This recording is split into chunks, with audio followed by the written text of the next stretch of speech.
Hi, welcome, welcome to Talking It Out with Iseashia. I pray everyone is doing well today. Um,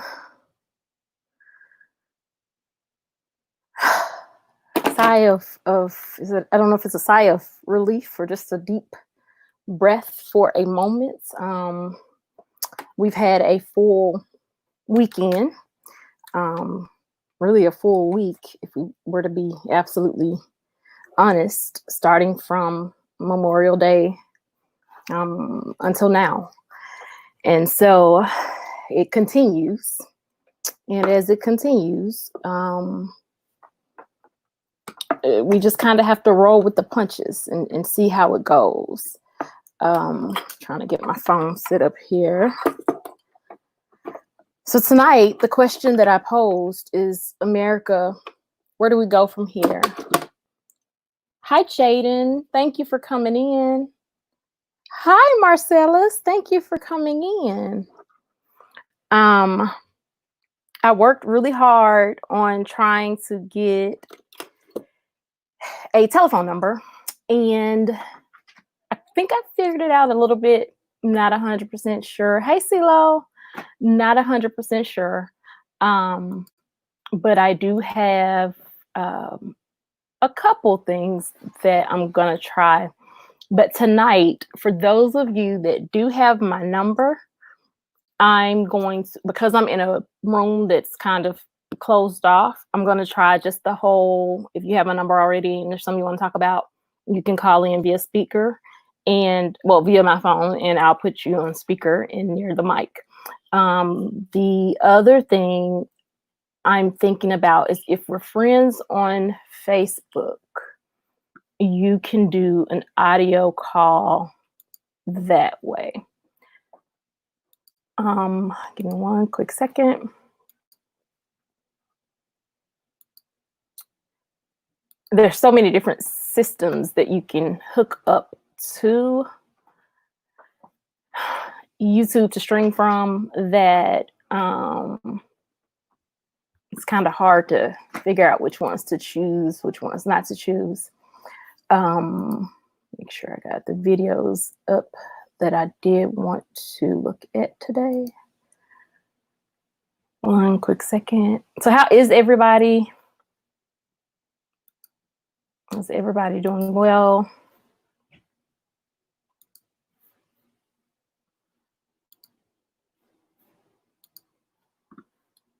Oh, thank you, Jaden. That is so awesome. I appreciate it. I appreciate it. So the question is, America, what are we going to do? So for the last, week, not full week yet, as far as the riots and protests going, Mr. George Floyd was murdered on Monday of last week. Here we are Tuesday. I want to say the riots probably started Wednesday, because it was Tuesday night when I actually found out about it.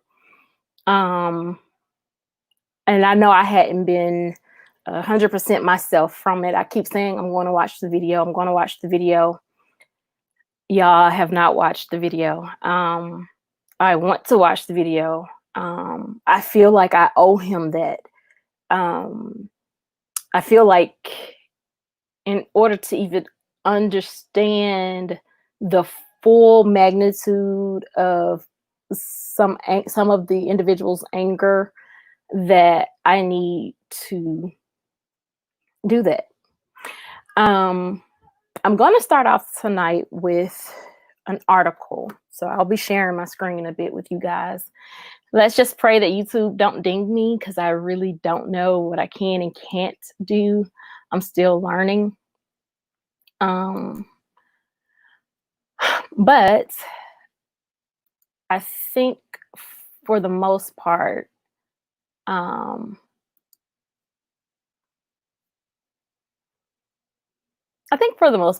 kind of know what I can and can't do. So the hope is that, that I'm doing the right thing. Okay, give me one quick second. Yes, this is where I want to start with you guys. Marcellus, this article should be fine. Thank you. I appreciate that because there's so much to learn about this. Just to not get that whole strike and you tell me I'm strike and my nerves are completely bad from that point on. Okay, so I was looking at different articles today, just trying to see, and you guys, if you can hear me, put anything in the chat that you need, just something, one letter, anything. I was looking at this article today, and the reason why I was looking at the article was I was trying to find out exactly how many people have been killed just in 2020. Thank you. Are you able to see the article as well?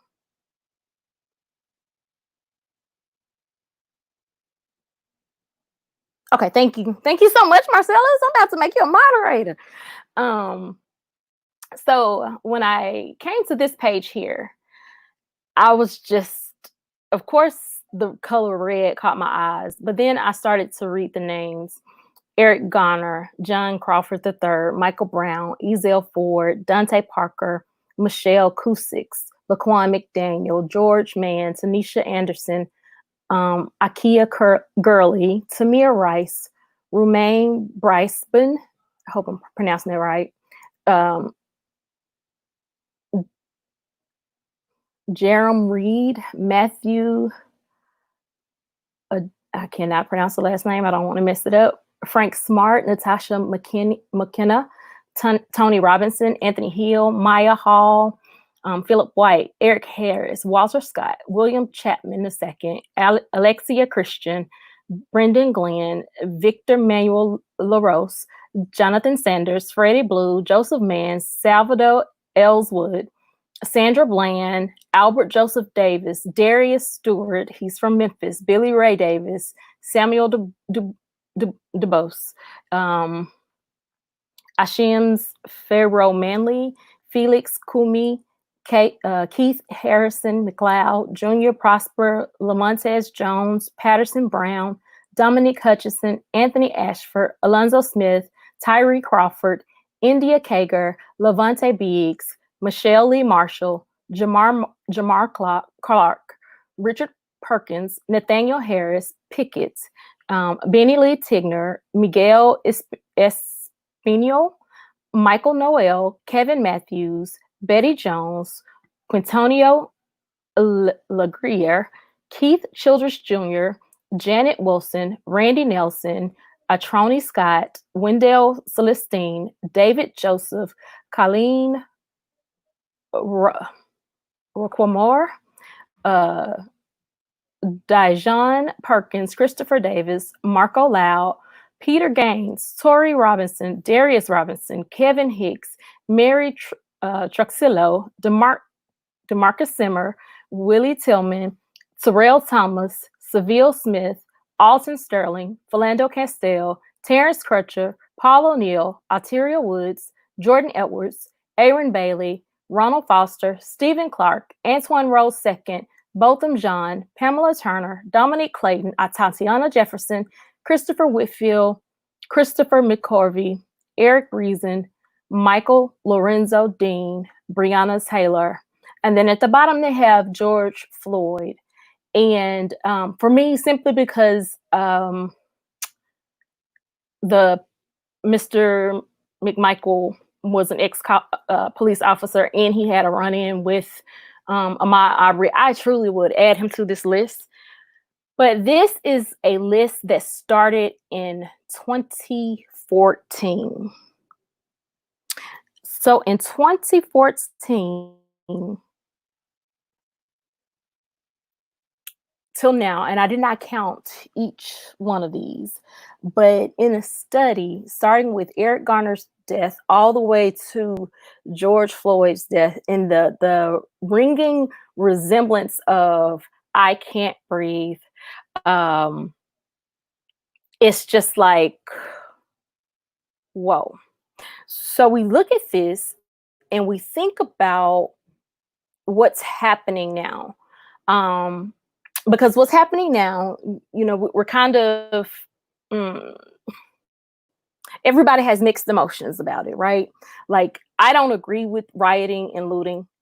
I wouldn't do it. However, somebody, and I think it's even in this clip here, it's an audio, stated that Martin Luther King said that riot is, no, it wasn't. I know exactly who said it, and I'll be showing that video a little bit later too. But basically, that a riot was the way for the unheard to be heard. And so I had to have a conversation with someone because they just didn't get it, and not from a standpoint. This was somebody that looks like me. It's like, it just doesn't make sense. I think one of the mistakes that we often make is we think that people are on the same level as us, that their brains function like ours, that we think the same, and that's not the case. No matter what race, culture, color, creed, we are not the same. We're all very different individuals, and we all think individually. And so to make that mistake and think that kind of puts us at a disadvantage to understanding others. I've heard the statement quite a few times, but they're tearing up their own stuff. No, when you have people that don't feel like they own anything, and that they hadn't owned anything, they don't feel like they're tearing up their stuff. They feel like they're tearing up the government stuff. They feel like they're tearing up whoever owns it stuff, but not really realizing the impact that it will have on them in the end. But when you already have nothing to lose, you don't think any differently. I want to play a little bit of this, and it's actually on it's the NPR with WKNO, and let me see if I can play it back. It's a 22-minute listen. We're not going to do the whole 22 minutes. I do suggest that you go. I'll make sure I put the link in the description of this and listen to it. But we are going to listen to the first couple of minutes of it. This message comes from NPR sponsor CrowdStrike. Can you guys hear it? Businesses from cyber attacks, ransomware, and data theft. Whether working from home or in the office, CrowdStrike's security cloud is designed to keep data safe. Check it out at crowdstrike.com/NPR. Just a heads up, this episode contains language and content that may be disturbing to some listeners. I'm Gene Demby. I'm Shireen Marisol Maraji, and this is Code Switch from NPR. The family of a Kentucky woman shot and killed by police is demanding answers. The former cop and his son, both white, are accused of killing the unarmed black man. We begin with the breaking news from Minneapolis. Violent protests raged for a second straight night following the death of George Floyd after being arrested by a Minneapolis police officer. Last night, protesters turned their attention to the city's third police precinct. The last few weeks have been filled with devastating news. Stories about police killing Black people. And what is sick is that these stories have become the kind of news that we in the business call evergreen. They're stories that are always relevant and always in season. These calamities are so familiar at this point that their details have begun to echo each other. In July 2014, a cell phone video captured some of Eric Garner's final words as New York City police officers sat on his head and pinned him to the ground on a city sidewalk. I can't breathe. On May 25th of this year, those same words were spoken by George Floyd just before he died. He pleaded for release as an officer kneeled on his neck and pinned him to the ground on a Minneapolis city street. So we're at the point where the verbiage people use to plead for their lives can be repurposed as shorthand for completely different stories. And part of our job here at Code Switch is to contextualize and make sense of news like this. But Gene, it's hard to come up with something new to say, things we haven't already said, or things we haven't already recorded protesters saying when we were both in Ferguson in August of 2014 after Michael Brown was killed by the police, or when we were in Baltimore after Freddie Gray's death. I spent the day with junior high school kids in West Baltimore, where Freddie Gray was from, on the first day they let kids return to school after all the protests. And I will never forget the 8th grade boy who raised his hand to ask, why have white people been killing us since slavery? And they're still killing us. He said that on Wednesday, April 29th, 2015. Since it's so hard to come up with any fresh insights about this phenomenon, we thought we would look back to another time when the nation turned its collective attention to this perpetual problem. I'm Jamil Smith, senior writer for Rolling Stone magazine. And when I was at the New Republic, I wrote an article entitled, "What Does Seeing Black Men Die Do for You?" It was published on April 13th, 2015.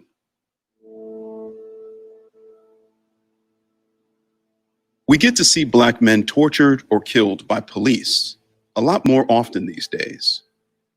So it's worth recalling why, a generation ago, it mattered so much to see what happened to Rodney King. Now the story that might never have surfaced if someone hadn't picked up his home video camera. We've all seen it. We had certainly seen the black and white photographs and videos depicting police abuse of African Americans, and we'd seen the grainy images of lynchings past. But the conventional ignorance was that this wasn't the America we lived in now. Police officers beating a man they had just pulled over. This was the early 90s, after all. This was an America that viewed law enforcement in the context of the popular reality show Cops, and where Morton Downey Jr.'s tabloid television style made uncensored aggression a form of entertainment.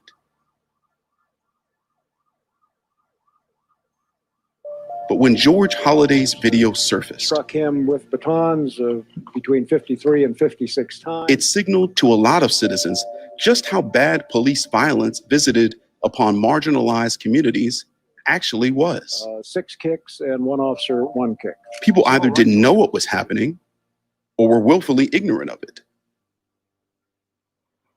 They needed to wake up. The Los Angeles Police Department has a history of brutality and misconduct that goes back a quarter of a century. Today, we are not sure that the police is there to protect us.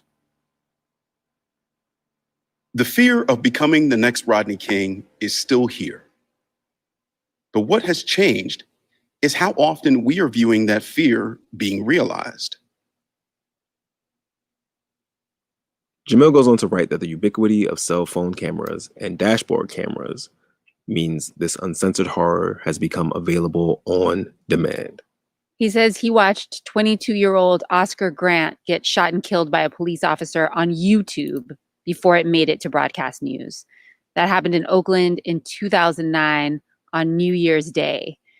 And it really marked the beginning of this grim genre, in which the slain become memorialized as hashtags.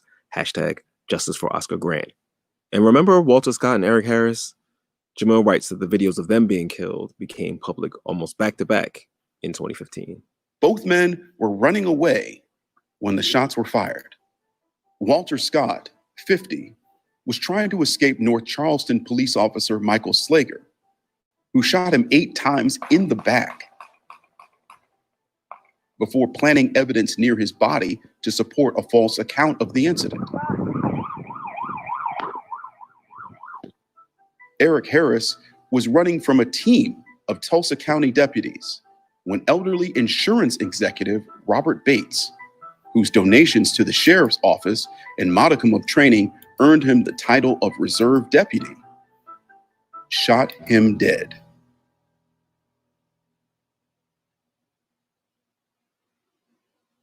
Scott's death looks even more brazen than the inexcusable shooting of 12-year-old Tamir Rice in a Cleveland park last November.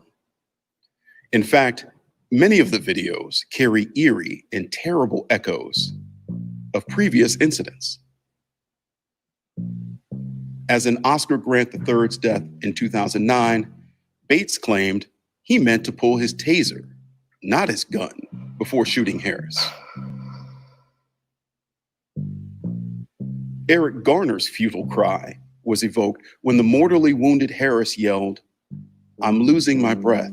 I'm losing my breath. Fuck your breath. "Fuck your breath," Bates's fellow deputy responded. The police dashboard video of Floyd Dent's traffic stop in Inkster, Michigan, 3 months ago, brought to mind the brutal beating of Rodney King. Officer William Melendez, as the tape shows, began beating Dent savagely almost as soon as the 57-year-old motorist was pulled from his vehicle. He's seen punching Floyd Dent 16 times in just 10 seconds. Melendez was suspended for 5 days last Friday. And a report out of Detroit's ABC affiliate says he could lose his job. Slager was fired by his department and charged with Scott's murder. Michael Slager was sentenced to 20 years in prison. We see these arrests and firings as victories in the struggle for Black liberation from police violence. But how much will an oversaturation of videotaped Black death move our justice system and government to action? That's where I want to stop it.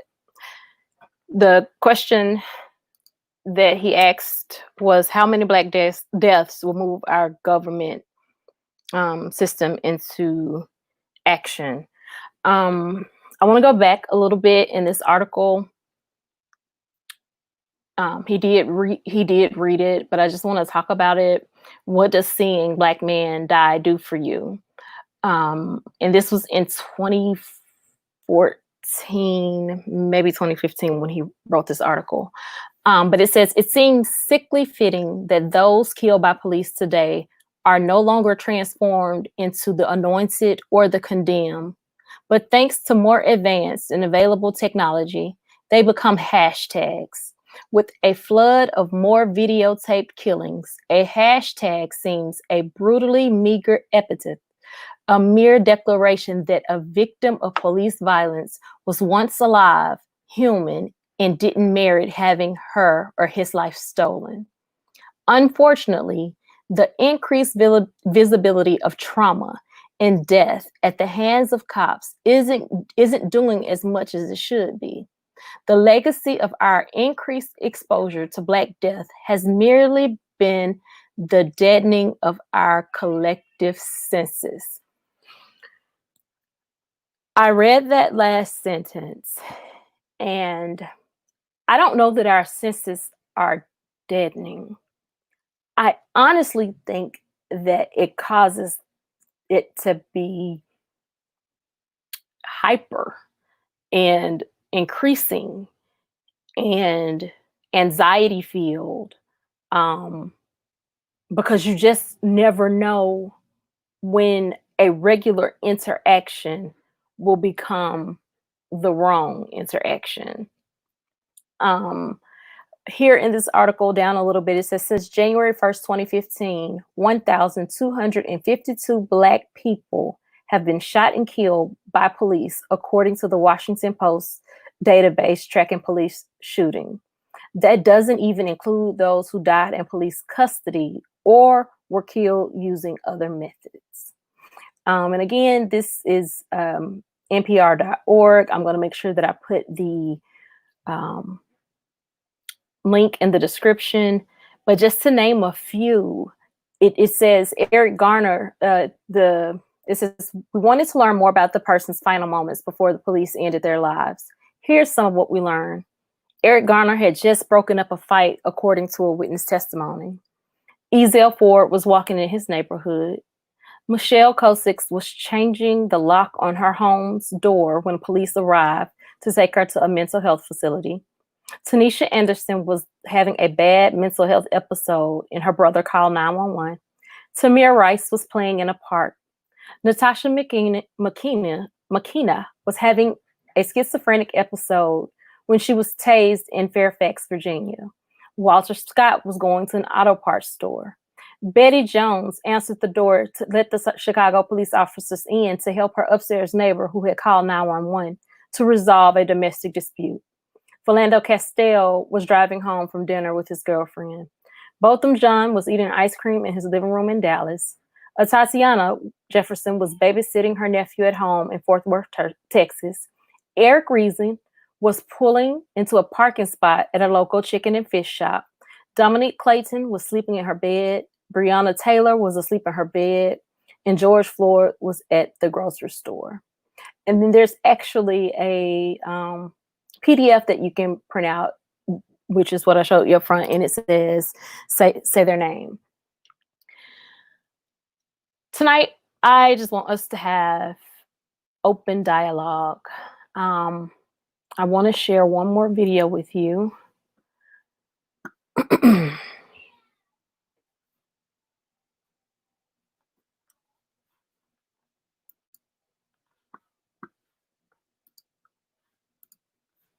Maybe two. One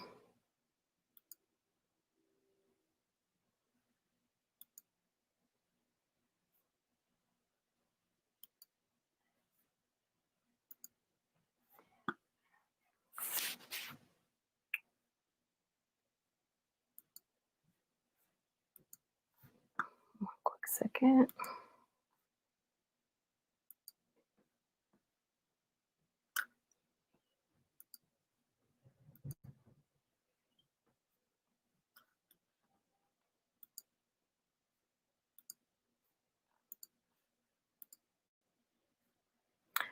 This video is actually on Facebook, and I just want to share it with you. There's one additional, I'll try to locate it.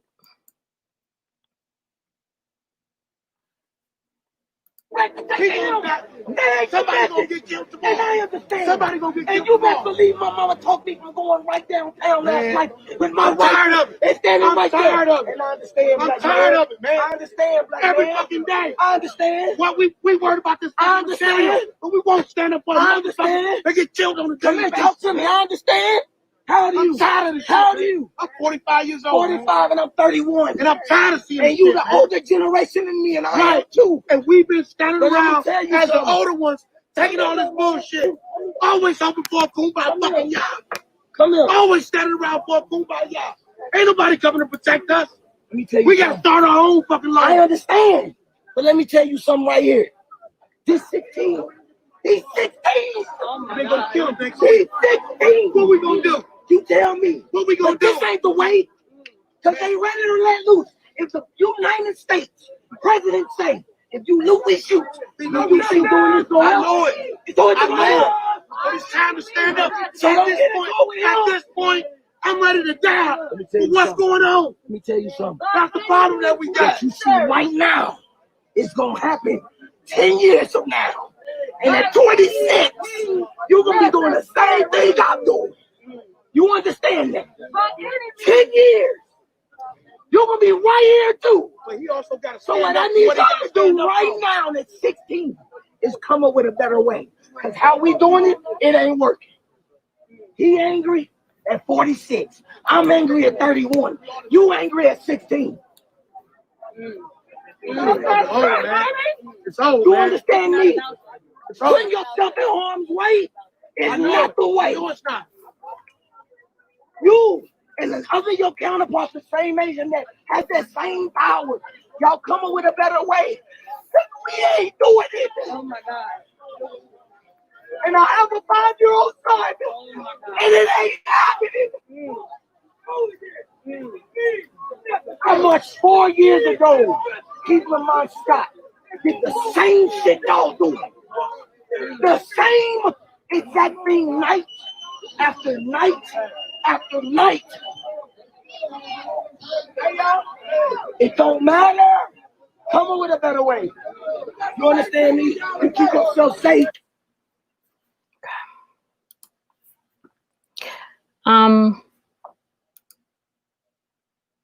Marcellus, I don't know. If I had to truly answer that, I don't know. And I say that with all sincerity because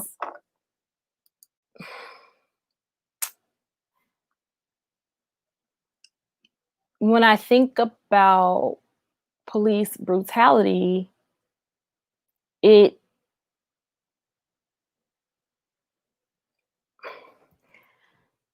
when I think of police brutality, though it should be a broad thing, if I'm just talking about a police officer, I don't think about a Black officer with a Black person or a white person officer with a white person. I always think about, my mind automatically goes to the two differing races, not of the same race. I actually shared a video Sunday, and I'll share that too. But that way we can. I mean, if we're gonna talk about it, let's talk about it. One quick second. Y'all can see I do a lot of social media. Want to talk about that too. So I shared this video from the New York Post.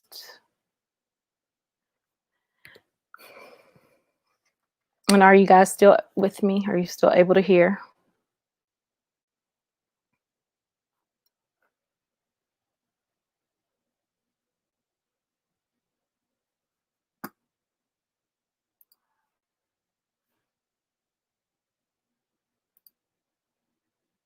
Are you gonna leave?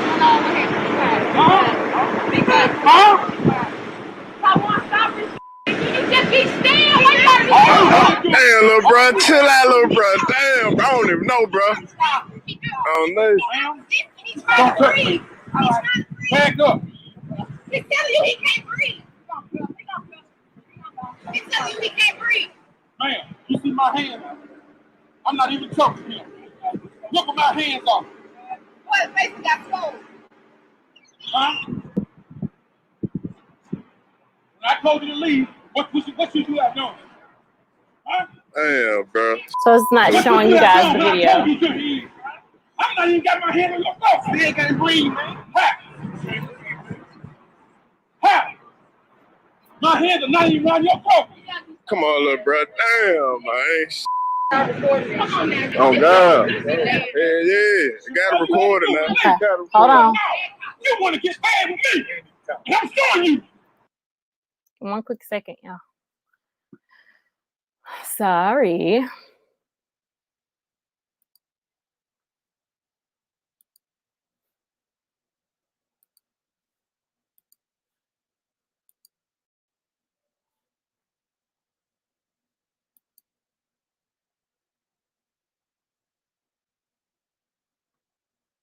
Let's try it one more time.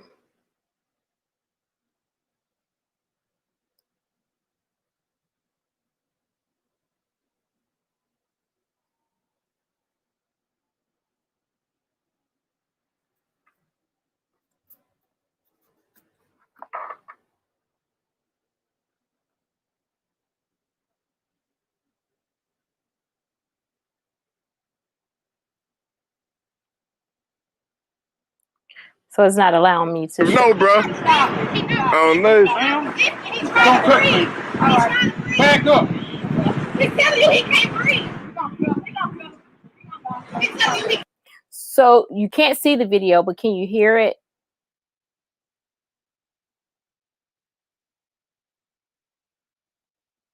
Okay, you can hear it. So what you see is a Black police officer with his hands around a Black teenager's neck. I really want to figure out how you guys can see it, because it doesn't do much good if I can't show it to you. Oh, I know how. Hold on one quick second. I got y'all.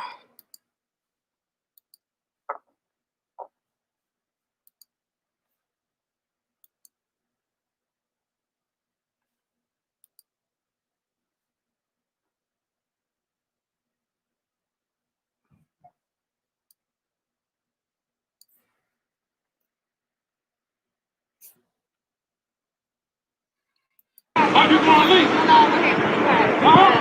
Okay.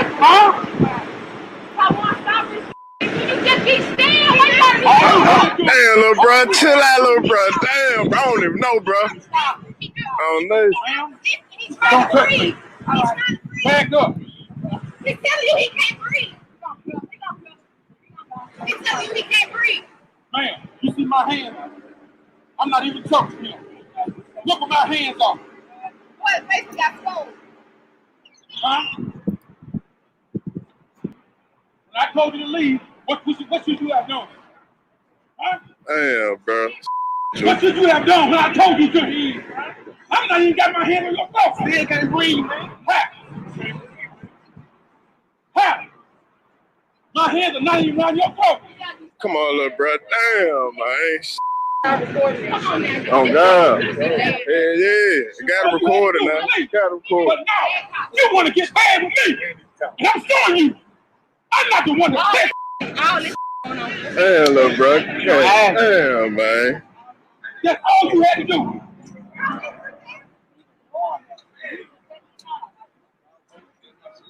But that's all you had to do. I breathe. I'm telling you, man, I gotta use the water. Bro, so what y'all trying to do? My head's not even around your throat.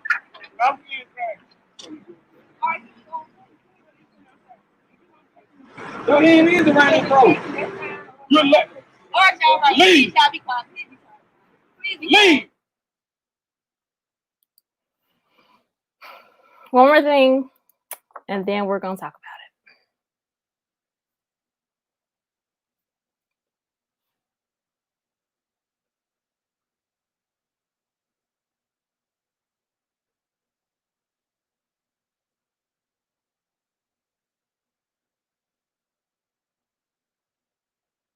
And my Facebook page is not private, y'all. Okay. It has taken me days. We're not going to do all everything that we've been 12 minutes of this, but we are going to do some of it, okay? One quick second.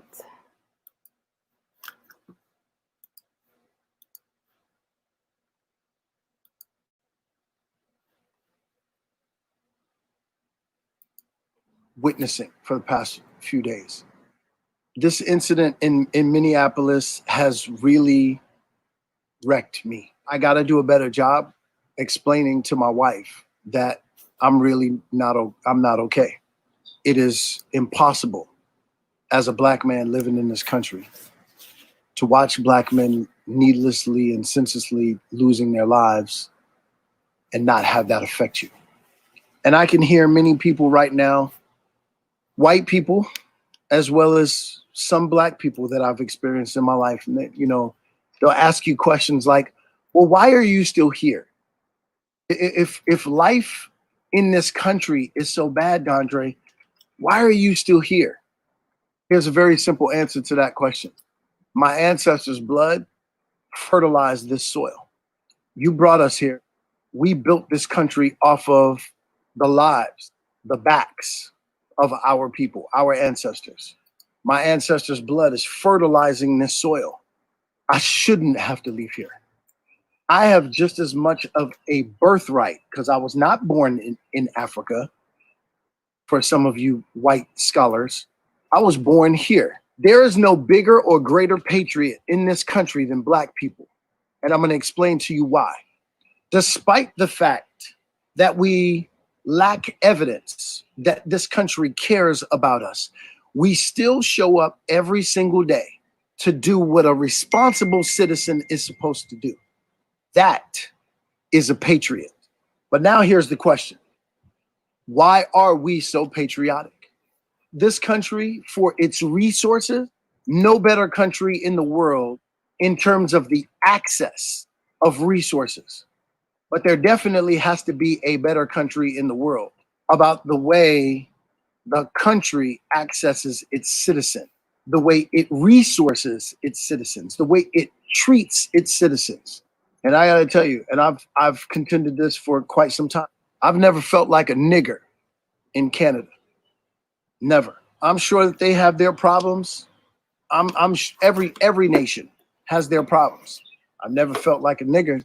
I've never felt like a Black man. Every time I've been there, I just felt like a person who happened to be there. America, here's what I want you to know.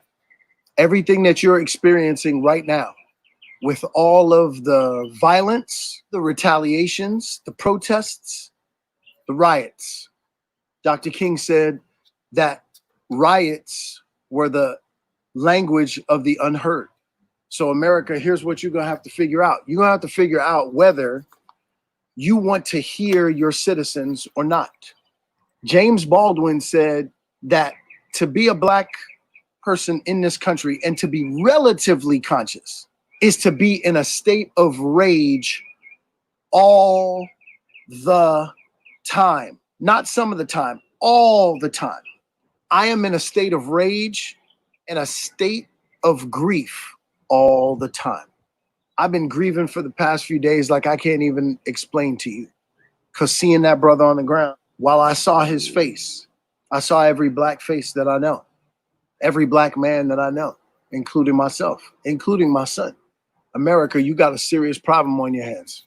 When somebody like me, who does what I do, I help males matriculate into manhood.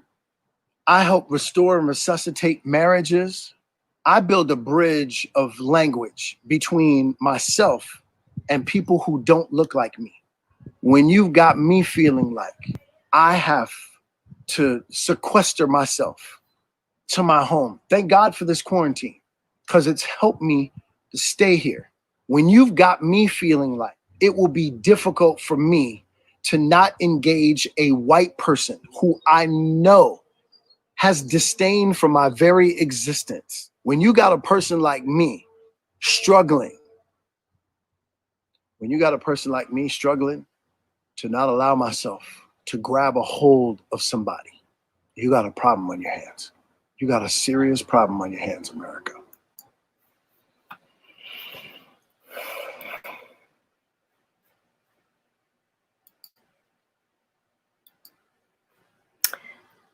You can get more of that video from Facebook. That was DeAndre Whitfield. I definitely understood what he said when he made the statement, when you have a person like me that is trying daily to hold themselves, to be the change that I want to see, struggling to do that, then we have a problem. Like, we have a serious problem. And I can't say it enough. It's not just a white problem, a Black problem, a brown problem. We got problems. And it's so many sector of issues that it is literally what led to the question on tonight, which is, where do we go from here?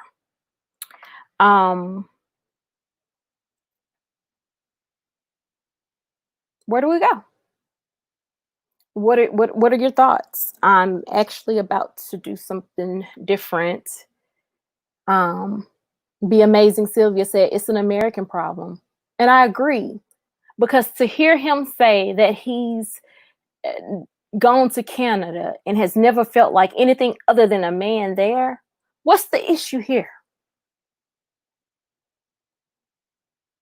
What is the issue here?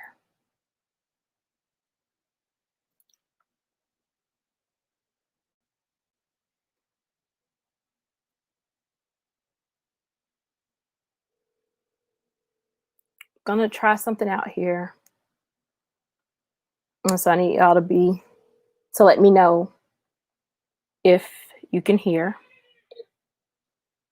Hello? Hi. Hi. I'm trying to, are you guys able to hear?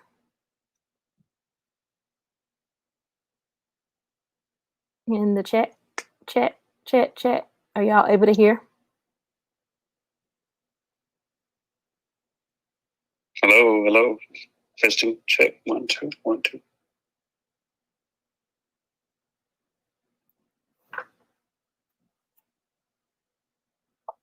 Yes. Can you hear him clearly? Hello, can you hear me clearly? Hey, CeeLo. Okay. Hey, Marcellus. Okay.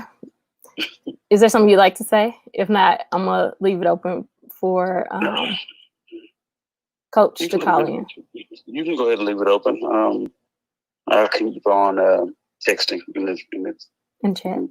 Yeah, in the chat. Coach, you're on the spot. I'm calling you.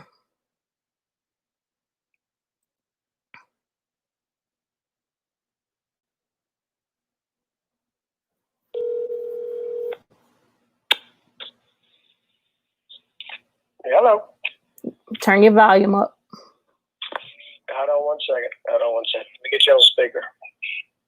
Hello? Okay. Are y'all able to hear him? Get back to the YouTube. There we go. Are you guys able to hear? Hey. Okay. Is there anything you'd like to say? And I say that because for an entire week, well, since Tuesday, and we've been doing this topic, we've just not heard verbally from someone that doesn't look like us. So I kind of put you on the spot, but I put you on the spot because you're genuine. And I know you're going to speak from your heart. And for those of you who don't know, I call him Coach. Coach is like a father to me. He's been in my life since I was 12, 13 years old. So about 30 years now, almost 30, my God. But he's somebody I can go to. He's for me in this time, he is definitely what keeps me grounded, him and a few others, to not be this vicious person that y'all, I know deep down inside I can be. And that's just me being perfectly honest with you. It took a lot to bring in this little girl who was such a militant, who was so pro-Black that I was anti-everything. And I don't ever want to go back to that place because it's dark. So yeah. You're on the line, Coach. What's on your mind?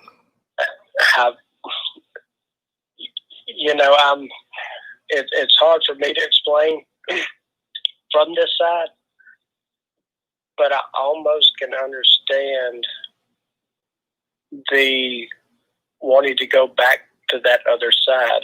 At this point in time, like I wrote you the other night. It's like I'm angry. I can't feel your anger, but I'm angry.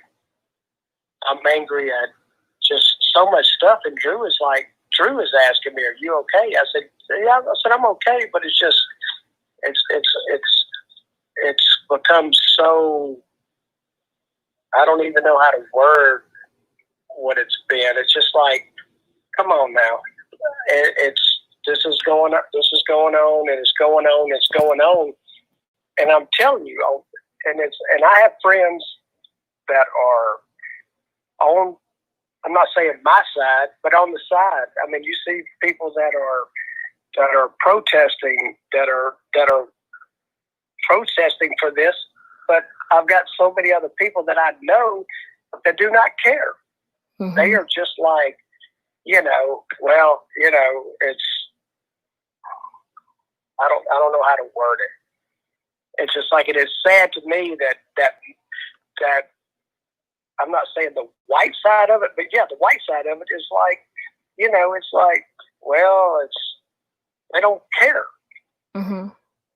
How do you not care for somebody? How can you sit there and watch somebody die, literally? Yeah.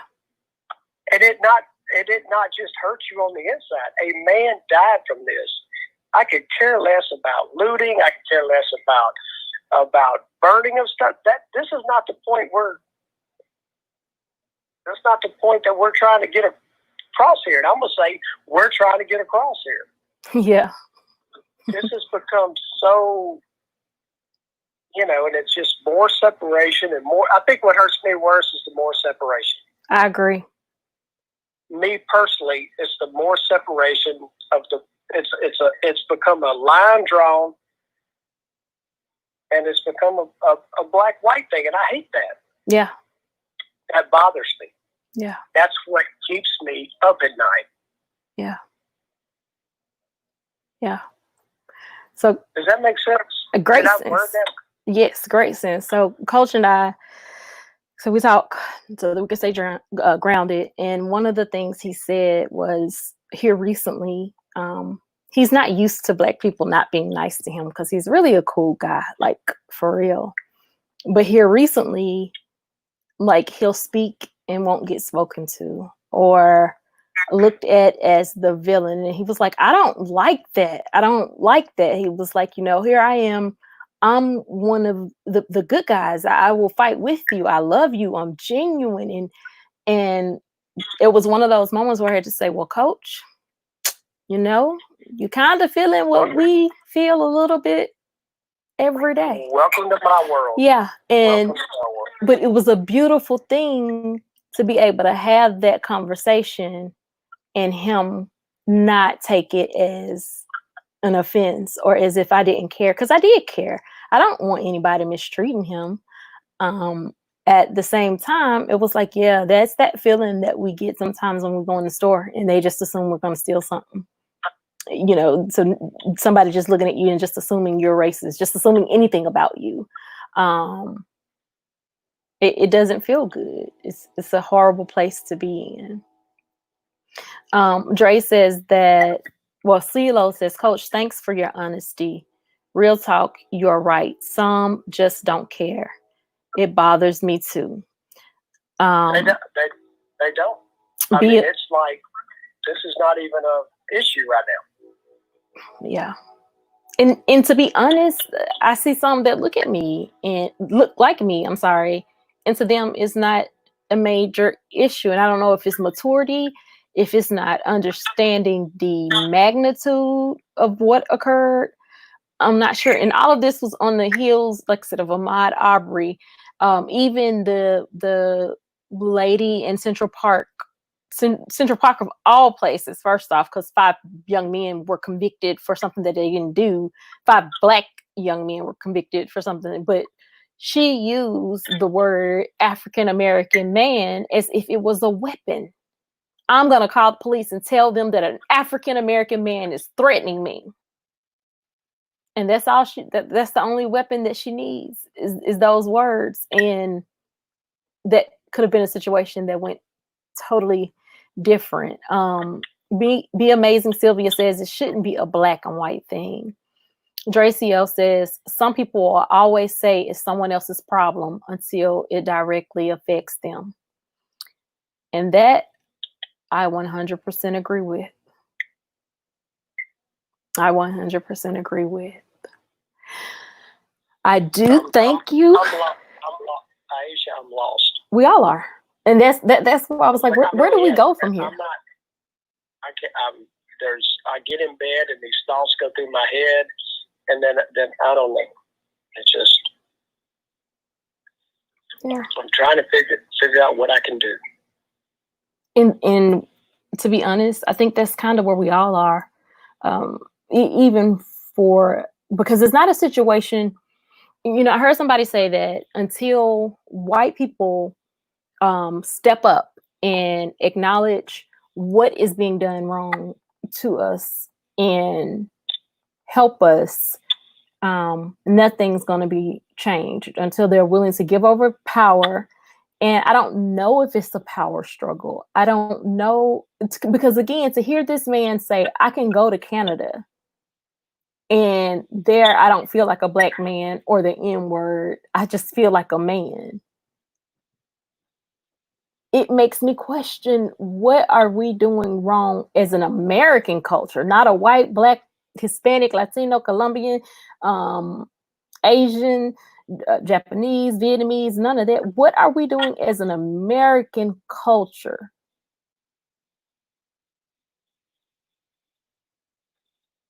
And Dracio says, some people are numb also. Not an excuse.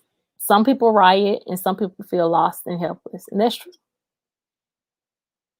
Or you have people like me who understand why they're rioting. I just choose not to. But I'm not going to judge them for doing it because I do understand it. Right. Now, I don't know if that's right or wrong.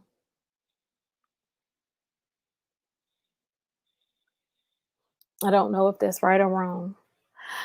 So, Coach, I do thank you. To those of you who do have my number, you can call. Coach, we'll definitely talk again tonight. Thank you for letting me call you on the spot.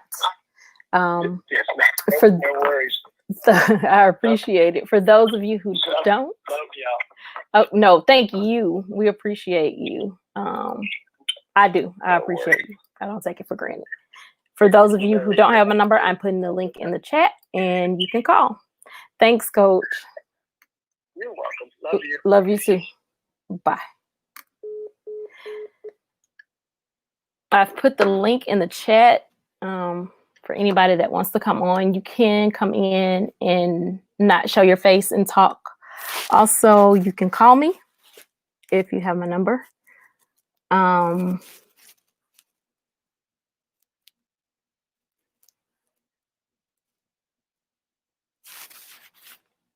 But yeah, where do we go? Does anybody know? Does anybody have any idea?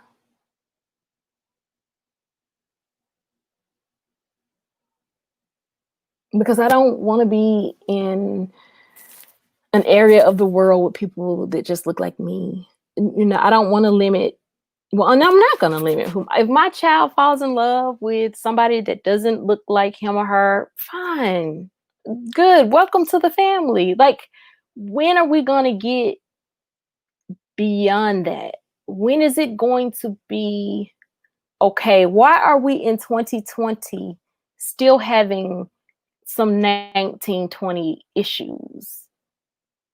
Where have we gone wrong? Just like the young man in the video, he said 10 years from now to the 16-year-old, you'll be here in my shoes. You and your generation, find a better way. Like, that's a lot to put on them at 16 when my generation still hasn't figured it out. The generation before me hasn't figured it out. Like my grandparents didn't figure it out. Their parents didn't figure it out. So how do we figure it out?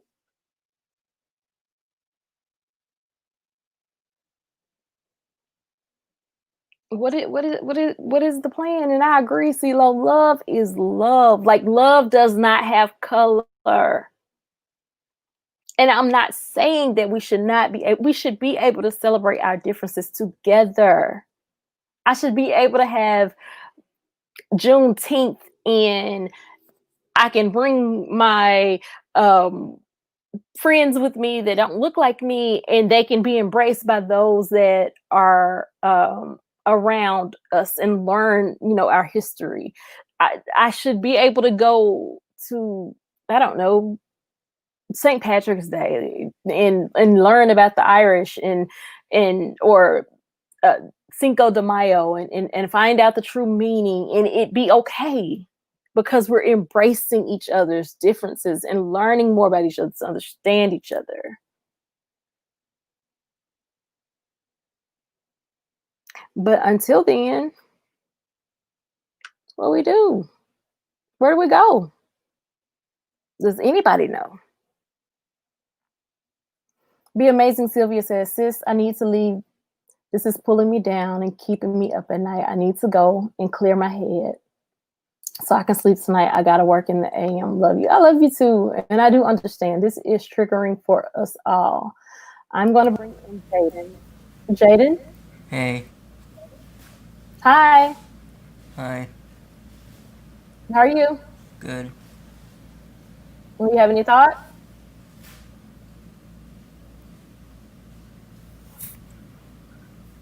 First of all, what are we talking about? Jaden. Well, I'm going to tell you what. You go back and listen, and then you call me back when you know, okay? All right. Okay. Sorry, guys. Jane Pelster says, I feel you. I want to live in our diverse country and want to live peacefully together without discrimination. We need to vote. I want diverse representatives and anyone who supports justice. Jane, I agree. And here's my question to that. Someone said that we needed to be able to vote the way that we want. And all of my life, I thought that I could vote the way that I want. Like I've always gone to the voting polls. I've always put in what I wanted to put in. I do remember the first talk that was ever given about voting was you vote Democrat. And because I'm that one that always got questions, why do I just vote? You just do it. No, that's not enough for me. Why do I just do it? America has become this place where there is just two parties. We need a third party, but until we get everybody on board for a third party, all that's going to do is separate votes. So it's like, how do we? I don't know. I don't have the answers, and I wish I did, because here's the thing: we live a diverse life. But I'm realizing that that is the minority, y'all. Everybody doesn't like what is so normal to me is not normal to everybody. It's not normal to everybody. And so to I don't know. I definitely agree we need to vote. But in voting, we need to make sure that we are looking at policies, y'all.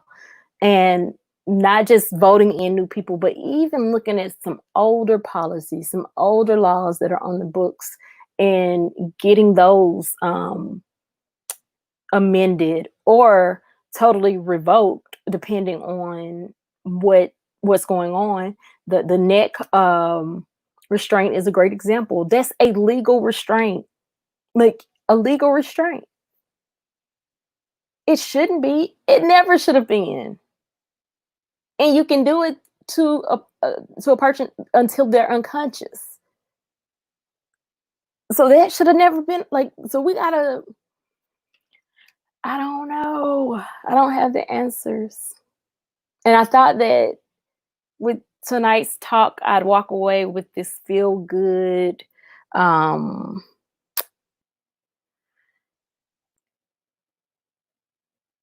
Response, or that we come together and what do you call it, brainstorm and come out with great ideas on how we can get this thing right. And I don't know. All I can tell you is to continue to be you.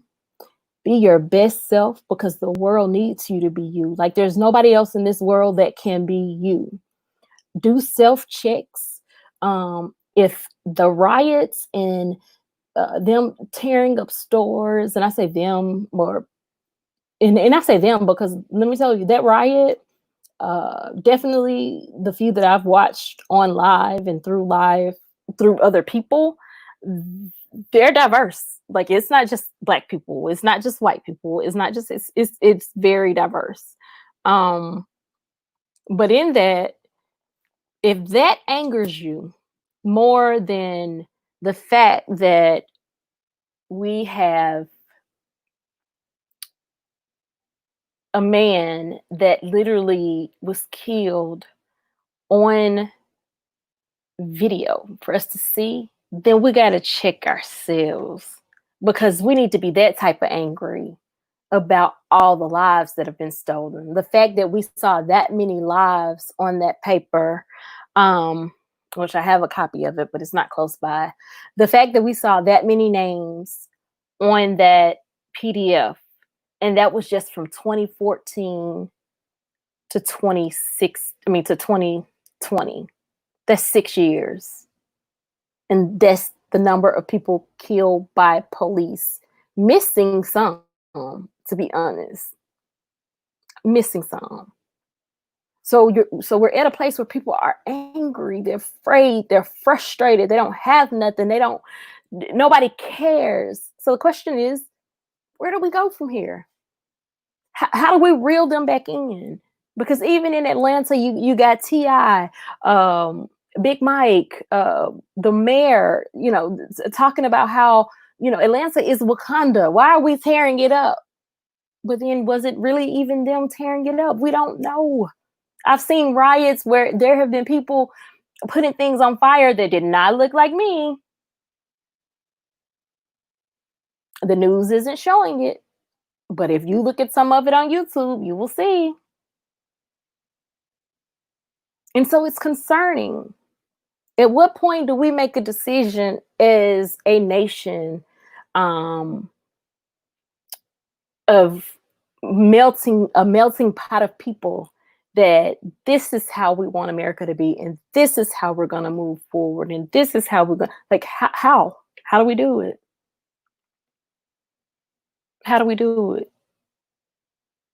And because martial law isn't going to be fun for anybody.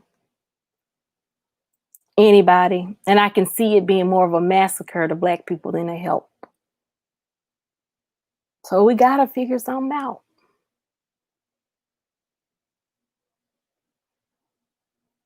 Oh, Brooke says they're rating me. So they're on their way over. Hey, pretty chocolate girl. Dre says, right, lives are more precious than material things that can be rebuilt. And that's it. So if a riot makes you that angry, if a brick going into, thank you so much, Brooke. That's my sister there. She looks out for me. If a riot makes you more angry, if a brick going into a building going up into flames make you more angry than the number of Black men and women that we've seen killed in the last 6 years at the hands of the police, then we need to check ourselves. Hey, pretty saucy. Miss Sheila, thank y'all so much for coming over. Hey, Chastity. Coach says black, white, green, and yellow, but media doesn't show that. It doesn't. Media doesn't show that it's not just one particular race of people. Hey, Black Queen, thank y'all so much. Media doesn't show that it's not just a particular race that's doing it. And I learned early, well, not early, but I learned last year that media definitely knows how to put a spin on things. And we have to be mindful of that. When we have to be mindful of that. When we're looking at things, we have to make sure that we're seeing what is truly there and not the narrative that wants to be spent. And I'm going to tell you, one of the great ways to do that, believe it or not, yes, look at your major news stations, but also go to YouTube. Go to YouTube. You will find people who are out in the riots that are covering it. You will find people who don't have large channels, but are covering it. Hold on one second. Okay, Jaden, I'm gonna let you in. Now, if you cut up, this is gonna be your last time. Hey, Jaden. Hey. Okay. You got something you want to say?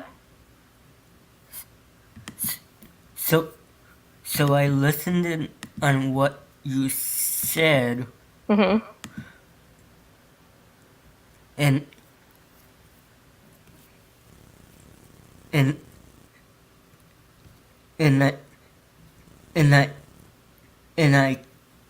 I kind of understood it, but yeah. So,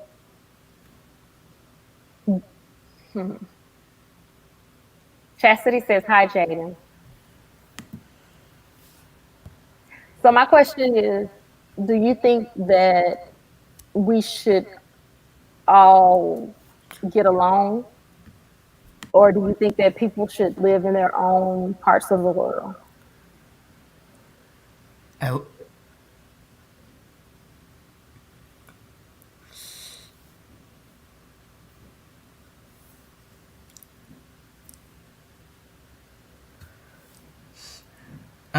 I'm trying to think right now. I understand. Can you repeat that? Do you think that we should all get along? Or do you think we should live in separate parts of the world? Get along. I agree. Inclusion is everything. And so I definitely thank you for calling in tonight, Jaden. And thank you for supporting the channel.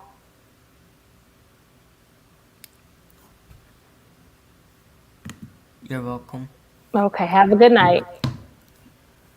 Bye-bye. Bye. Bye-bye. Thank you.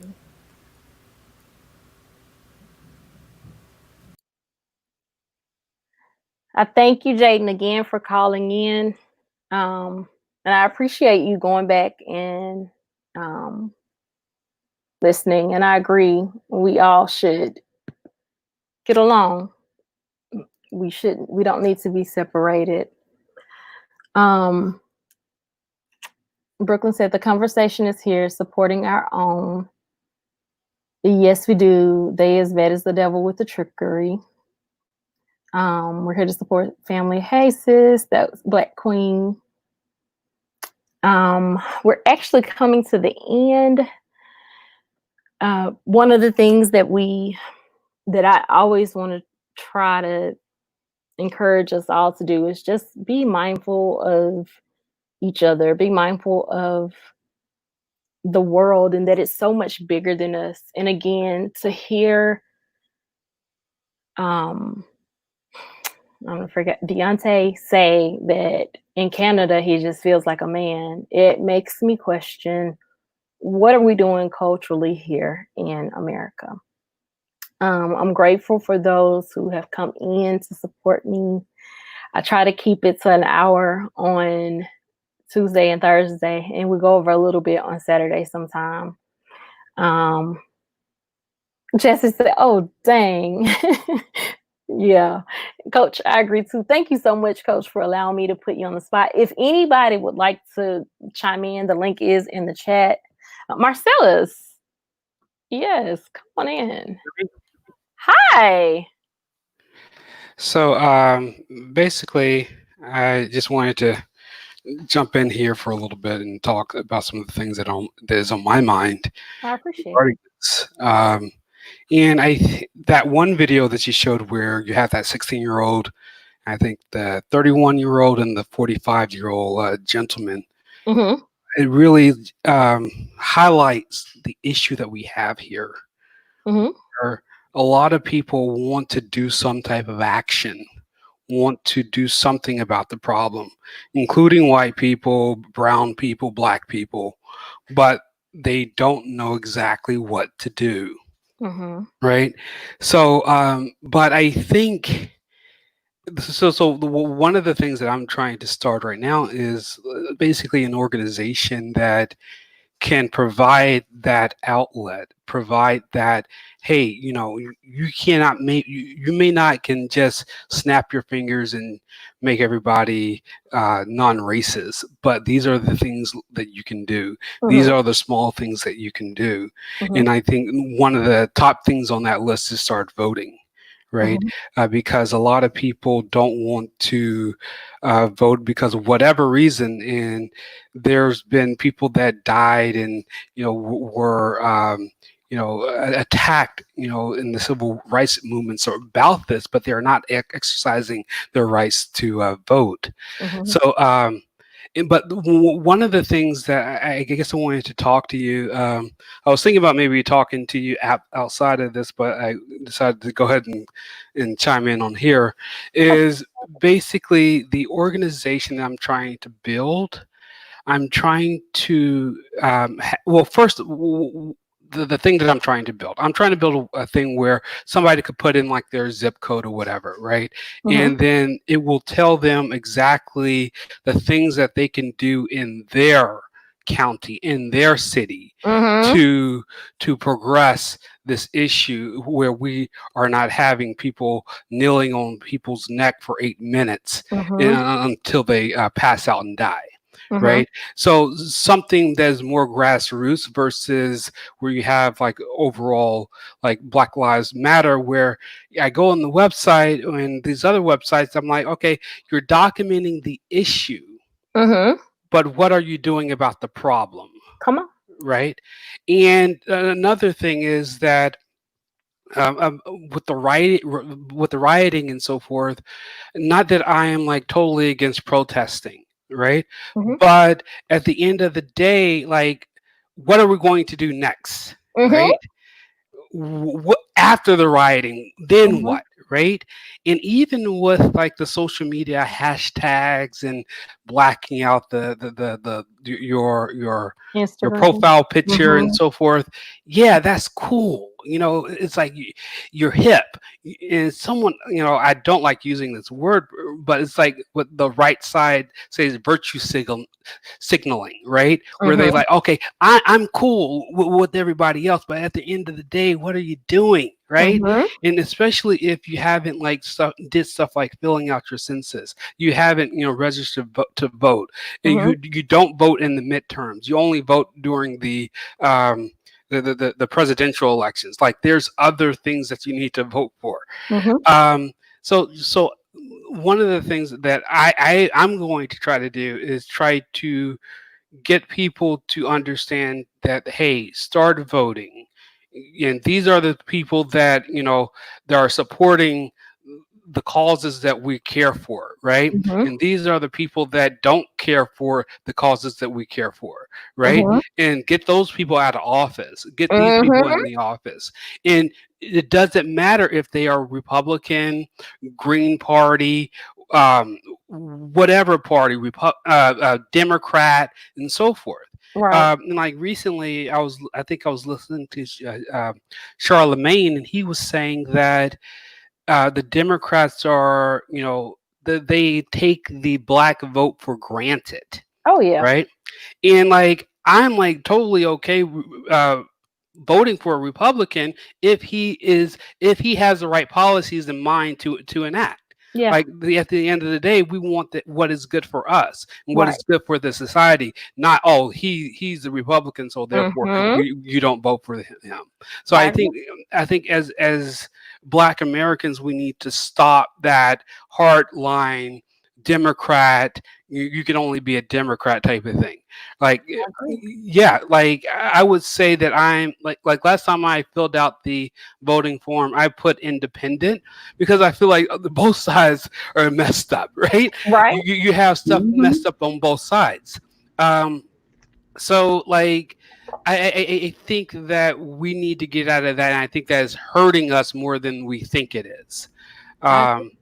Yeah. So back to one of the questions I wanted to ask you was basically going around that thought of, when we fight for the cause, do we label it as Black justice or, just justice?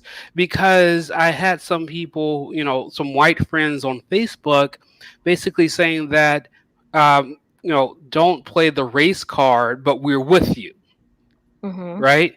And I'm like wondering, with the movement that I'm trying to do, the group that I'm starting, like, should I say, hey, we're just, focusing on police justice, but with an emphasis of Black brutality, right? And that's like where I'm at right now, but I'm not sure. I just wanted to get your thoughts on that. So one of the things, Coach would have been great for this one, but Dracio posted on his Facebook page, I believe it was the Tuesday after Gregory Floyd was murdered, and he said, "Black Panther Party, anybody?" And several people responded, and it was like, whoa. And so Coach was like, well, what about me? Because I'm down for the cause. And I was like, Coach, I don't think you can be a part of the Black Panther Party. And he was like, well, I need to be an honorary member. And I was like, I wonder, did they have, like, literally it opened up a conversation like, okay, well, wait, did they have something like that? And then I thought about it, and this is just me. So this, and I always say my unprofessional opinion. For me, we have to be the change that we want to see going forward. So justice is what we want. We don't want Black justice, white justice. We want because justice should be the same no matter what your color is. Exactly. But we got to start somewhere. Coach and I even talked about, if we don't get this together soon, like for those of us who are the minority, who really do love everybody, we're a minority, and we're fumbling. Like, we got to get this together, because something's going to end up happening. We're going to have to choose a side. Why we got to choose a side? I want to choose the side of justice. I want to choose the side of what's right. I don't want to choose the side of white, black. I got to roll with my people because they're my people. Because I got some white people that's my people. This a part of my tribe. I got some Hispanics. This is a part of my tribe. Some Latinos, some Colombian. They're a part of my tribe.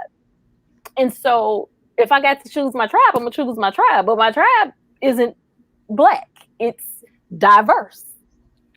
Yeah. So, and a lot of people don't know, the National Association for the Advancement of Colored People, also known as NAACP. A lot of the founding members were non-black, right? So that is something that I want to push, and I feel like now this may be controversial, but I feel like the Black Lives Matter movement does not necessarily resonate all the way with me, right? And I can understand. So it's not that like their core principle of like, yeah, I agree with the statement Black Lives Matter, and I don't agree with people saying to the response to that, all lives matter. I don't agree with that, right? But I don't agree with some of the rhetoric that they speak of, right? They're more on the, I guess, rougher side of things than I would like, right? And so that seemed like it's really not an option for me to like really get behind and join their cause. So I feel like there's a void of something that I could join, that I feel like I can contribute to and be proud to be a member of, right? And be able to say that we're definitely not anybody in this organization going out and rioting. Right, we may be protesting, but not rioting, and that's another thing too. Like, if I ever do a protest, I would do. I think in the '60s they had it where if you went out and protest, you dressed up, you got in your Sunday best, right? So that was a strong signal that you are not rioting today, right? So if they bring on the dogs, if they bring on the water hose. And they take pictures of that, these people were not rioting, right? And I think that's something that we need to bring back today. So those are pretty much my thoughts on the issue right now. I will say, think in deciding, think about where we are now and what we need now to progress to the next step. So it may be Black justice now, which will transition to just justice later. We're not there yet with just justice, if that makes sense. As much as I want us to be, we're not there yet. So can I step in real quick, if you don't mind? Hi, this is Brooke. Come on in, Brooke. I don't know what the young man name is. I'm sorry, I don't see it. Marcellus. And by the way, the relation here is that my uncle is Andre, and that's the relation. So this is my aunt here. Yes. Yeah. Okay.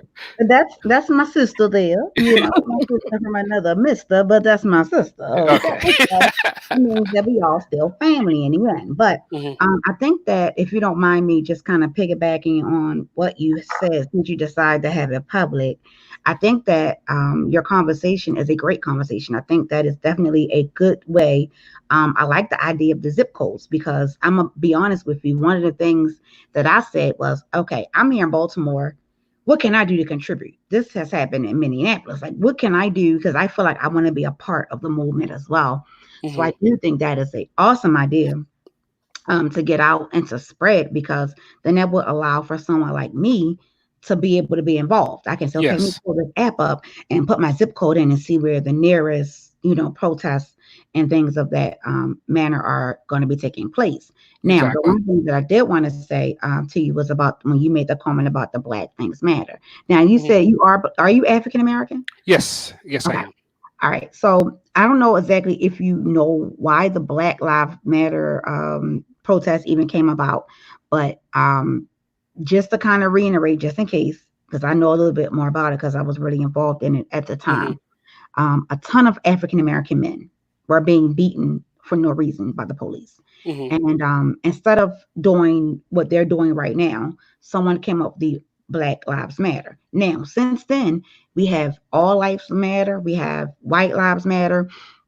For me, I kind of, back then I was the Black Lives Matter, but now I'm kind of like all lives matter because in this particular situation, just for me, I do not believe that this is a race issue. I believe that they're trying to change it into a race issue. I don't believe initially this is a race issue, but because he is a Black man and because the person who murdered him was a white man, it's still going to have that tension in the air of it being somewhat racist. Okay. So I get that tone, but for the people who are really out here and really protesting, you really have people who are truly out here and protesting and not looting and not routing. They are not doing any of that. But then you have the ones who aren't. And that's going to be with any situation. It don't matter if it was this one or any other one. You're going to have them people who just want to come in and loot because they see the opportunity. Yep. And unfortunately, that is just what happens. It happened even back in the 60s. It happened then. But I think nowadays what's going to make the difference is number one, the youth is really, really being involved. Now, I said it, I may get some flack, but I think that the people who are literally under 30 do not have any spirituality. Okay. They just don't, they living in the now. They're not living in the let's see what happened tomorrow year. And I get it. And it could be good, but it also can be bad because when you're not relying on God to handle things, then you can move too fast. And then you can cause unnecessary deaths that don't need to be caused because you're not being patient. The word patient is a virtue. That is a real word. That is a real thing that should still take place here in 2020. But of course, with generations, we are now in 2020. So technically from back then to now, it is totally different in the way how we do everything. Everything was done with a cell phone. It's no privacy. Like nobody, I mean, I honestly don't see how people can still commit crimes and still feel comfortable with committing crimes because it's cameras everywhere. Like how people still feel comfortable with doing that. Back then you can get away. Like I literally thought like, damn, if I was back in the 60s, do you know how much money I could have for committing these crimes compared to now? But it's so many things that are different from then to now. And it's like, we are stuck in the middle. I'm 38, I'll be 39. I was born in the 80s. So I kind of got a gist of my parents and my grandparents because they still had conversations with us. And we still had those big mama conversations. So I still was able to hear how my great grandmother on my father's side may have participated in a march and how we have gotten here. Whereas though now you got grandmothers who are literally 30 years old. What can they tell their grandchildren? Possibly. So these people are literally like raising themselves. Honestly, I'm just saying. And it's going to take, I don't know what it's going to take. I'm gonna be honest. I don't know. So when you said, well, what's next? You don't know. I'm on point with you. I don't know. I can just kind of continue to look at options and try to pray for the best. But we definitely need to kind of figure out something because something has to give. Now, what I can tell you and what I liked and what I thought was an awesome idea, and it has calmed down a lot in a lot of cities, was that the police department took a damn knee with the people. It happened in Houston. It happened some places in New York. It happened even in some places in Minnesota. Not all, but Minnesota. I mean, Minneapolis. Though that joint got to go. They got to do a whole new take and wash and fold and reload on that police department. But for Houston, and I think part of that happened because the chief of police that's in Houston, he is an immigrant. He is not naturally from the United States. Okay. He is a Cuban immigrant. So if you know anything about Cubans, they have been treated worse than we have. So he knows, and he literally took a knee with the people. And when I saw that, I said, you know what? I got some faith now. I got some kind of that something may be okay, because if this man who was the chief of police for this huge city was able to take a knee and his department follow suit, I think we may be on the right path with this.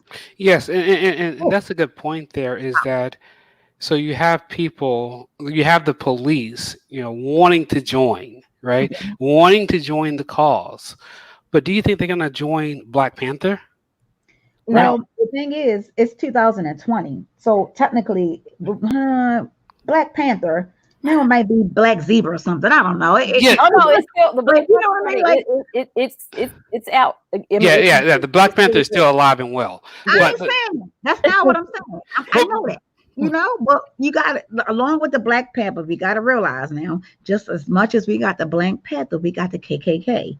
We don't want to do a race thing. This is not. We don't want to put extra stuff in it, and that's what I see is happening. I see it being extra stuff thrown into a pot that don't need to be thrown into there. Right now, the issue should be injustice. That's what it should be focused on, not necessarily that it's white or black or Black Panther or KKK, because the KKK ain't never going away. But I guess my point being is that not necessarily the Black Panther, will they join the Black Panther, that particular organization. I'm more talking about the archetype of the Black Panther, or any organization that is that hardcore when it comes to like anti-police and very militant. They have their guns out and so forth. Like that. They're not. Well, they not and show their faces. They're because it's a conflict of interest even with their jobs and the things that they've taken an oath to do. But I will say this, right? So basically, I'm saying is that they are not going to join an organization like that. So there needs to be an organization that is palatable. Right. So a lot of people can join and then actually make a difference, and people can come together on both sides and then come up with a solution, versus just have a small little group that is, only this color and have all these artificial constraints. I agree. So one of the things that I originally said, I was going to say, I don't think it's going to be called the Black Panther, though. I mean, we may have to come up with another name. Black Panther. They still have their own. I will say one of the things that I've been saying since I got on YouTube is it's not about white and black. It's about right and wrong. And those are the constraints that I choose to stay within. And sometimes it's hard, because when you initially see this story, the first thing that comes to my mind is Colin Kaepernick taking a knee. Then this guy took a knee. And then as the story continues to unfold, we later find out that, oh, wait, this police officer and this man work together. They know each other. They have a prior history. And it's like, whoa. Same thing with Ahmaud Arbery, finding out that the father in Ahmaud Arbery had an interaction previously. And they don't even live in the neighborhood where Ahmaud Arbery was running. So the police had an interaction with Ahmaud 2 years before that was on tape, that no one even knew about until after the fact. Mr. McMichael was a part of it. Yeah, that's what I mean. Part of it, yeah. So those are pieces that we don't know, and on the surface it'll look white and black, and it could still be some underlying hate there, but there's still history there. Does that make sense? And so I don't want to lose the magnitude of what happened by just pushing it on race, because I would still be just as outraged if it was a white kid and it happened to them. I'll never forget my husband can tell you, there was this white young lady that I followed on Facebook. She had an anxiety disorder. She had autism, but she was functionable. She had a dog to help her, and she was living on her own in her parents' backyard.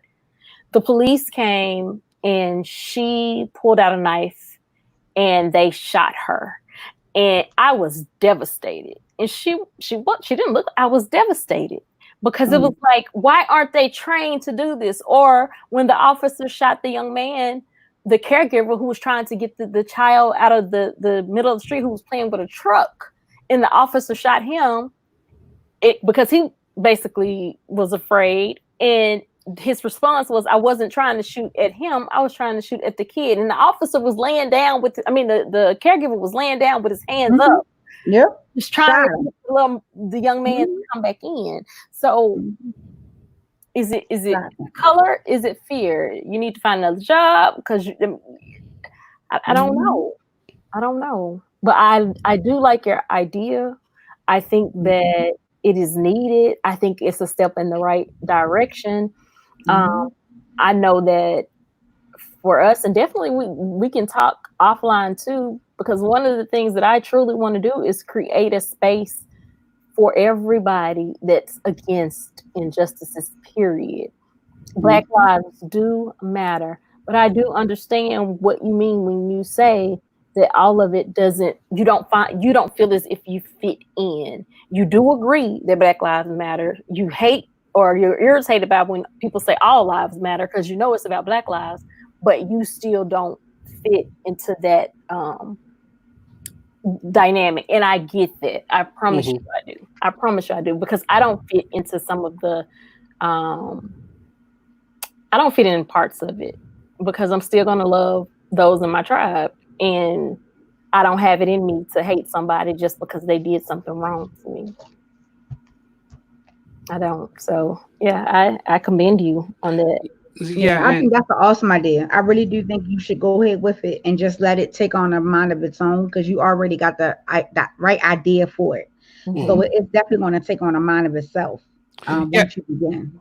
Yeah, thank you. And I think a lot of the issue that isn't talked about that much is when these, acts happen, right? Right. And say, for instance, like the man in Georgia that was running down the trail and he got gunned down, right? What happens immediately after that, I think, is a cause of concern. Where you have the guy, I think it was like a month or 2 months, nothing. So that basically means that you can kill a guy and get away with it. I'm sure there's been killed and gotten away with. So. And then, like, that's that right there. Basically, the DA, I feel like, needs to be voted out. Period. Right. Right. And then your sheriff. Yes. Yes. We have to vote on the sheriff. So we don't need to wait till the last minute to see who's going to be running in these particular positions. And I will say this. I don't even know if Coach is still in the chat, but one of the things that he and I talked about, and I said it, you said it today, a little different than what I said, but I said, as Black people, it's time for us to truly infiltrate, and that's the word I use, the Republican Party. Because there's some things that I'm not okay with Biden, quite a few things. Then he's followed up with he's promising to bring a woman. America is not ready for a woman. I wish we were. But see, that's your opinion, though, Aisha, because I think America is ready for a woman. Let's back it up. And I think we're going to get one. America is ready. I think we're going to get one. However, that's because I'm ready. But America as a whole, we still slaughtering Black people. Was we ready for a Black president? You have to see his how can I say it? Like his. We're going to debate on that. We're going to debate on that, sis. No. Because you have to think of like his path. Like his path was so paved out, but it was so meticulously paved out. Was America truly ready at the time? No. And that's why we're having what they call blacklash now. And you know why we having backlash now? Ain't got nothing to do with Obama. It got something to do black. They're calling it blacklash. Right. It ain't got nothing to do with Obama, because he has to go through channels just like everybody else do. But see, what we're going to do right now, what we're going through, is because nobody votes. And I'm gonna say this, and then I'm gonna hop off real quick because I got to finish doing this little thing for some work for later on. I'm gonna say this, and then I'm gonna hop off. I love you guys, but listen real quick. Listen to this and pay attention. It is a reason why right now your president, Cheeto Head, all right, It is a reason right now why this man is so adamant about people not voting via mail. Think Yeah. about that.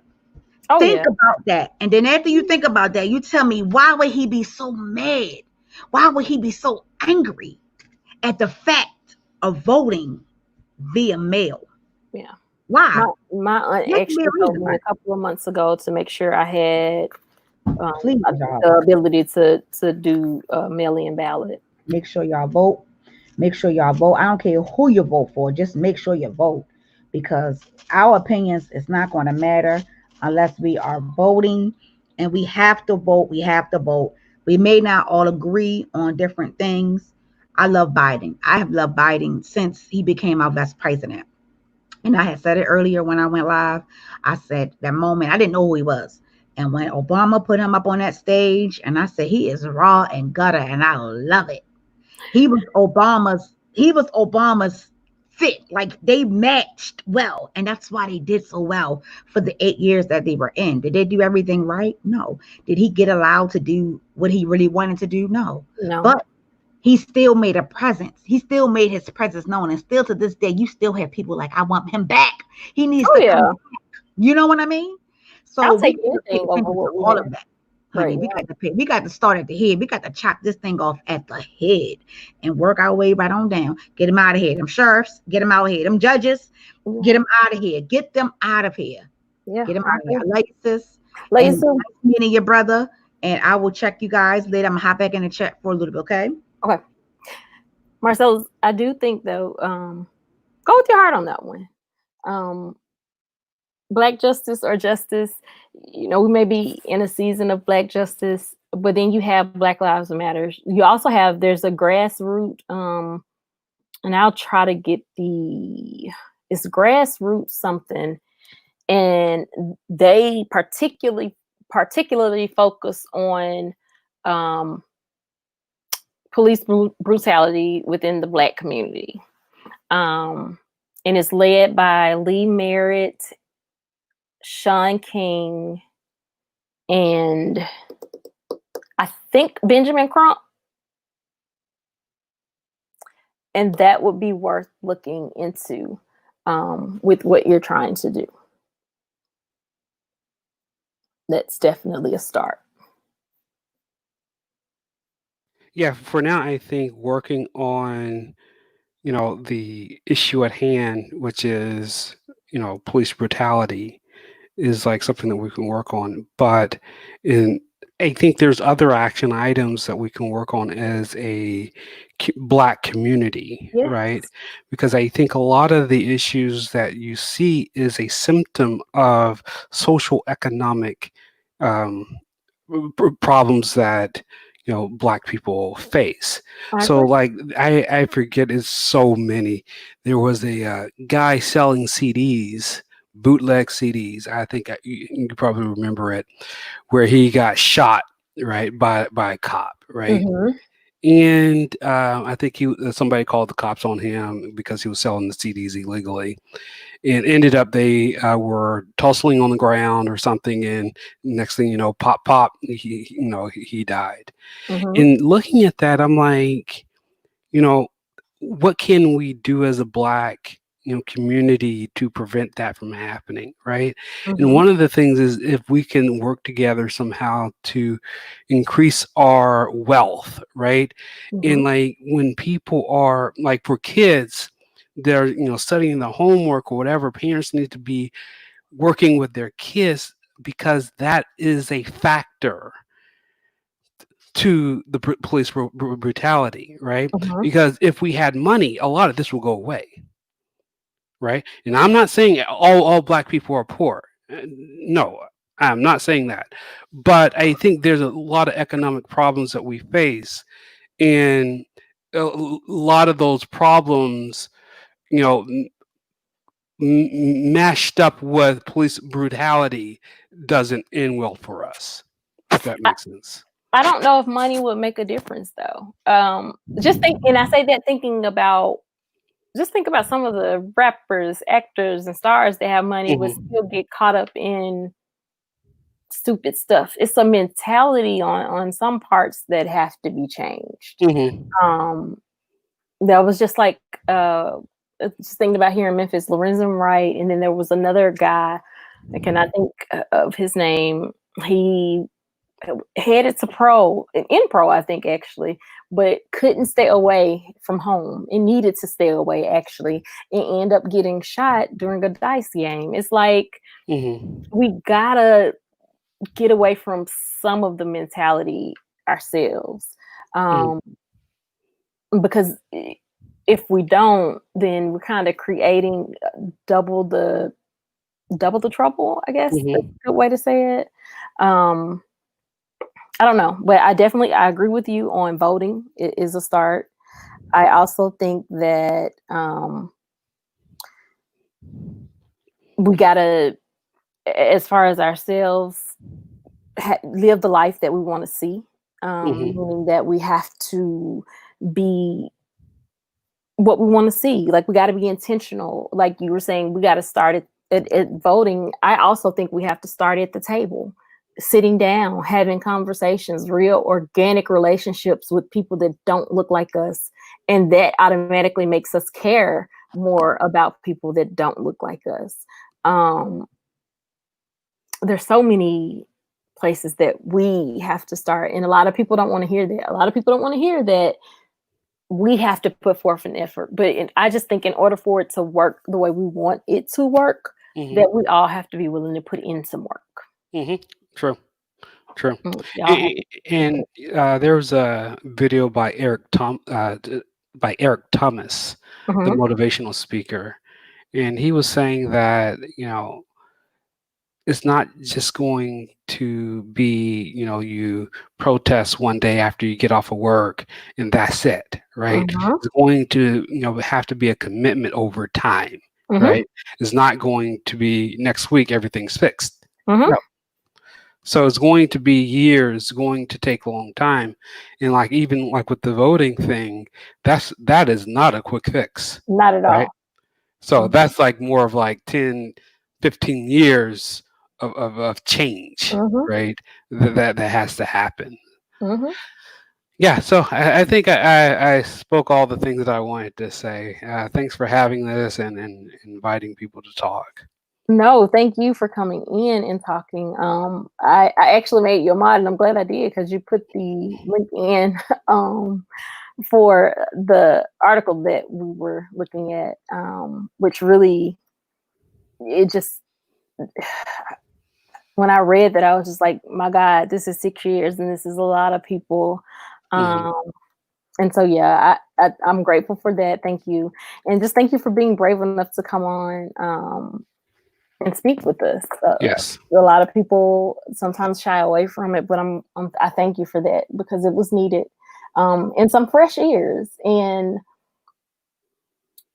I like the idea of what you're doing, and all I can tell you is keep going. And I and Andre will support you in whatever way we can. Thank you. All right. Bye-bye. Have a good night. Bye. Guys, I can't thank you enough for coming in and just having a great conversation tonight. We still didn't, I would say, answer the full question of, where do we go? But we do know that we got to go somewhere, right? So with that being in mind, I just challenge all of us to think about that. Where do we go from here? What do we want America to look like? What do we want our environment to look like? What do we want this to look like for our children, our grandchildren, our great-grandchildren, our descendants when we're gone? What do we want America to look like? I think Dre said something very profound, stating that Canada didn't have the blood of slavery. And that's why they can be as open as they are. And I'm definitely going to research that more. I can't thank you guys enough. Tuber Chat, thank you for coming in. Jacille Vlogs, thank you. Chastity, all of the MVPs, thank you guys for rating me tonight. Brooke, thank you. Coach Wyatt, always much love. Miss Sheila, Pretty Salsa. Thank Pretty Chocolate Girl, even though she's gone. Brooke, you are my sister. I just can't thank you enough. Chastity. And of course, always my husband, being amazing. Sylvia, I know that she went on. CeeLo. Jaden, thank you for calling in. You're always welcome here. And yeah, you guys have made tonight totally amazing. I told you guys each week we would support a small business. This week it is I Am Journey Designs. It is a company ran by a teen, and she's making masks, but she does make other things as well. Please check out her website. On Saturday, we will do a drawing. I'll also put her link at the bottom of the chat. Guys, I can't thank you enough for just coming in, talking with me, supporting me as I move forward in, oh, Black Queen, thank you. Y'all are like the bomb. Like, for real, for real. Thank y'all so much. Y'all are the best. And it's a tough topic, y'all, and it's not over. I want to say that I feel better about Trump putting the DOJ and getting them involved, but I don't know.